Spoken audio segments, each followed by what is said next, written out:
Welcome to Man Does Tech, where I solve the problems you didn't even know you had. In this video, I will show how to make soup chow mein at home easy guide. Start by gathering noodles, broth, aromatics, protein, and fresh vegetables. Prep everything into uniform slices so cooking is fast and even. Heat a flavorful broth and season gently with soy sauce and a touch of sesame oil.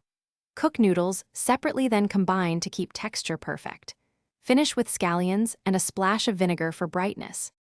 Warm and conversational, this part walks you through prep so the cook feels relaxed and confident. Start by slicing vegetables into thin matchsticks so they soften quickly in the broth. Marinate the protein briefly to add immediate flavor while keeping it tender. Boil noodles until al dente, then rinse to stop cooking and prevent clumping. This keeps the final soup chow mein perfectly textured and satisfying. If you're enjoying the guide, please subscribe and like so I can keep sharing easy recipes.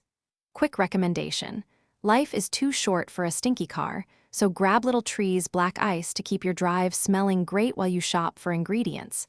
It pairs oddly well with noodle runs and adds a smile before you cook. Check the description for the link and other deals. Now let's get back to the video. Here are practical cooking tips to make your soup chow mein shine without fuss. Simmer broth with garlic, ginger, and scallion halves for a clear, fragrant base. Quickly stir-fry vegetables to keep their crunch, then transfer them into the simmering broth so they finish perfectly. Always add cooked noodles off the heat to avoid overcooking and maintain texture. Finish with a drizzle of sesame oil and freshly chopped scallion. Thanks for watching. If you found this helpful, don't forget to like and subscribe.